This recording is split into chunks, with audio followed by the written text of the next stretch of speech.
10% tax, super tax लगा दिया गया। और इसके असरात अगर आप ये समझें कि जनाब एक आम आदमी पर नहीं पड़ेंगे, तो पहली खबर सुन लीजिए कि स्टॉक मार्केट क्रैश कर गई। जी हां, वही स्टॉक मार्केट जिसके बारे में मिफ्ता इस्माइल साहब ने फरमाया था कि हम आने वाले हैं। खुद प्रोग्राम में बैठकर लाइव टेलीविजन पर कहा कि जी हम आने वाले हैं और अभी से स्टॉक मार्केट में इन्वेस्ट करना शुरू कर दें, स्टॉक मार्केट ऊपर जाएगी। क्रैश कर गई जनाब, क्रैश कर गई। अवाम की खाल उतारनी है और मुल्क को जो है वो खींचकर दिवालिया होने से बचाने के लिए लोगों को इस हालत तक ले जाएंगे कि उनके पास कुछ भी ना बचे। ये है हमारे हुकूमत की और हमारे लोगों की सूरत। पाकिस्तान की आवाम की चीखें निकल गई, ये बड़े तजर्बेकार है। कुर्बानी तो आवाम की दी जा रही है, कुर्बानी आवाम से ली जा। इन अक्ल के अंधों से और माँ के लाडलों से पूछें कि मुआहिदा करके गए हैं तो मुआहिदा ले आओ। 3 महीने से तुमने ची ची चा चा टी टी टाटा लगाई हुई है कि पिछला मुआहिदा था, पिछला मुआहिदा था, तो ले आओ मुआहिदा सामने। जनाब उन्होंने जनाब 85 रुपये पेट्रोल महंगा कर दिया, 115 रुपये डीजल महंगा कर दिया, 47% बिजली महंगी कर दी, 45% गैस महंगी कर दी। ये बड़े तजर्बेकार है। हाँ, ये बड़े तजर्बेकार है। जीरो इन्वेस्टमेंट, इंडस्ट्रियलाइजेशन क्या मुल्क में खाक होगी? रोजगार के मौके कहां से मिलेंगे जब इंडस्ट्री ही नहीं लगेगी? पाकिस्तान की एक्सपोर्ट लेवल पिछले 3 महीनों में 30% कम हो गई। ये बड़े तजर्बेकार है कि पाकिस्तान की फॉरेन रेमिटेंस पिछले 3 महीनों में 30% से ज़्यादा कम हो गई। ये बड़े तजर्बेकार है। पाकिस्तान के अंदर टैक्स रेवेन्यू जो हम 6200 अरब तक लेके गए थे, वो इन्होंने माहाना बुनियादों पे 30% से ज़्यादा कम होना शुरू हो गई है। ये बड़े तजर्बेकार है, ये बड़े तजर्बेकार। नमस्कार दोस्तों, स्वागत है आपका एक नई वीडियो में। जैसा कि आप लोग पहले से ही जानते हैं कि पाकिस्तान की माली हालत कितनी खराब चल रही है। महंगाई का बम वहां पहले से ही फूटा हुआ था। वहां की सरकार ने अब वहां पे लोगों के ऊपर एक सुपर टैक्स लगा दिया है, जिसकी वजह से उनका खुद का स्टॉक मार्केट क्रैश कर गया है। महंगाई चरम पर पहुंच गई है, खाने पीने के लाले पड़े हुए हैं। देश जो है दिवालिया होने की तरफ बढ़ रहा है। पहले आप खुद ही इस पूरी वीडियो को देखें और कमेंट बॉक्स में अपनी राय बताएं। वीडियो पसंद आए तो वीडियो को लाइक करें, चैनल को सब्सक्राइब करें। तब तक के लिए जय हिंद।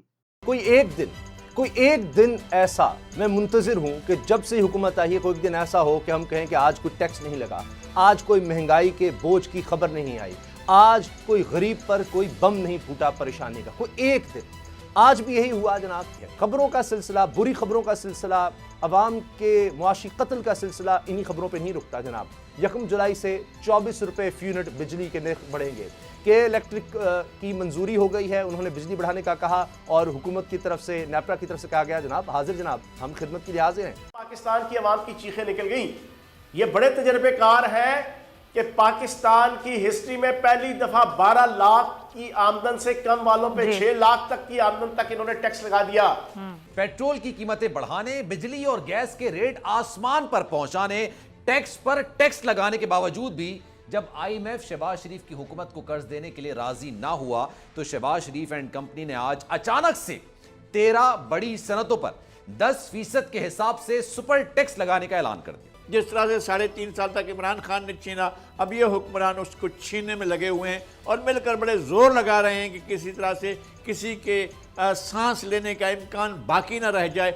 मरते हैं मरे, जान छोड़ें, लेकिन हम इनसे लेकर रहेंगे, इनकी हड्डियां बेचेंगे, फिर लेकर इंसानों की हड्डियां भी फरोख्त कर रहे होंगे। ये बड़ा अच्छा कारोबार करते हैं, इनको कारोबार करना आता है। अरे ये सुपर कार्ड तो मैंने सुना था, सुपर कार्ड होता है, महीने भर का सुकून होता है।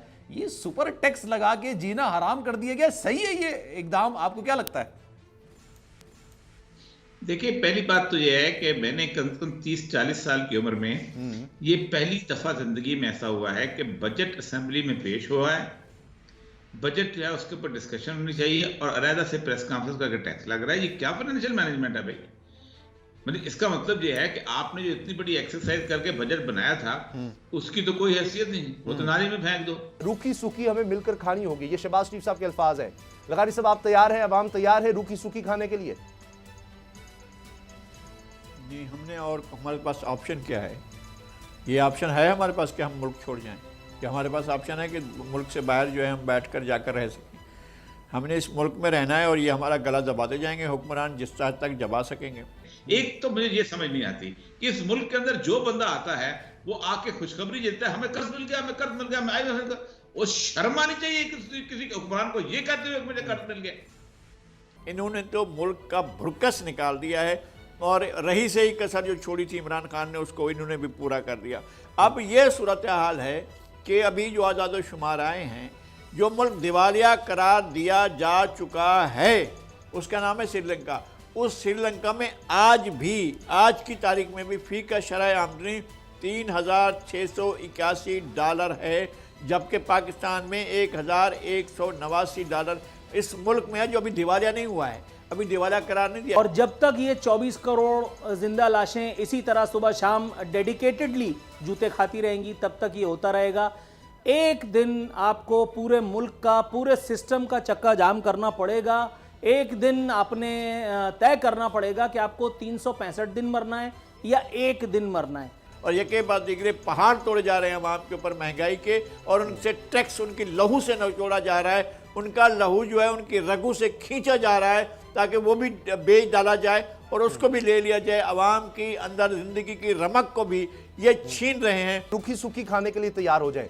हमको मिलकर, मुझे लगता है शहबाज शरीफ साहब ये अब रूखी और सूखी खा रहे होंगे, तभी वो कह रहे हैं कि रूखी सूखी खाने के लिए तैयार हो जाएं। लेकिन जो उनके काबीना के मेंबर हैं वो तो एक और कहानी बयान कर रहे हैं कि अभी मजीद हम महंगाई कर सकते हैं, और इसीलिए के इलेक्ट्रिक को भी इजाजत मिल गई है। 24 रुपए का फी यूनिट यकम जुलाई से होने लगा है। मुबारकबाद है।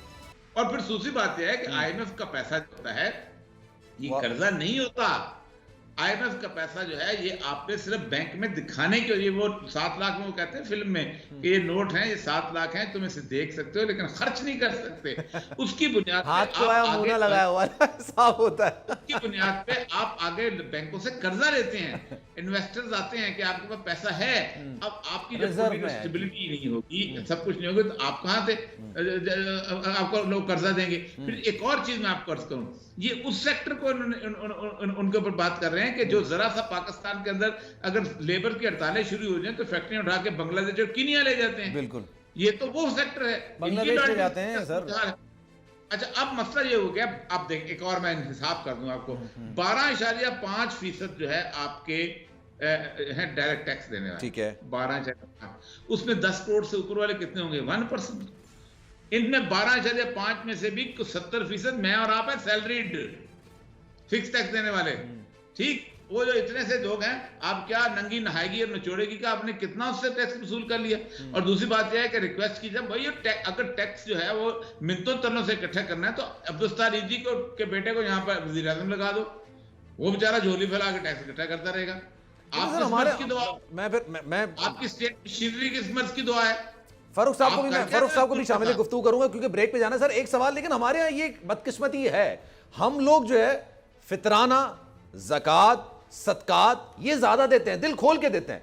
टैक्स देने में हम थोड़ा सा कंजूसी करते हैं, ये बात है, इसको मानना नहीं, वो ट्रस्ट है, उसको पता है कि मैं अगर एक बंदे को दूंगा तो मेरा 1-1 रुपया खर्च होगा। पाकिस्तान में अगर आवाम को ये पता चल जाए कि उसके पैसे से पिजारो लैंड क्रूजर नहीं खरीदी जाएंगी, उसको ये पता चल जाए कि उसके पैसे से लोग जो हैं वो 70 बंदों का टूर लेके नहीं जाएंगे, उसको ये पता चल जाए कि उसके पैसे से रायवेंट के और ये भी कर लें, कोई मसला नहीं है, लेकिन उसको ये फर्क तो पड़े ना कि घर में पानी आएगा, रोड सही होगा, पानी जो है नलों में आएगा, देगा, ये भी उसको यकीन तो हो जाए। यार आप मेरी बात सुनो, वो अपने घर की हिफाजत के लिए प्राइवेट सिक्योरिटी गार्ड रखता है, बिल्कुल ठीक है, वो अपने बैंक की हिफाजत के लिए प्राइवेट सूरचार को लेकर बारिश हो जाए तो खुद जो है ना गटर खुलवा रहे होते हैं ताकि पानी निकल जाए। टैक्स आपको, क्यों दे टैक्स आपको?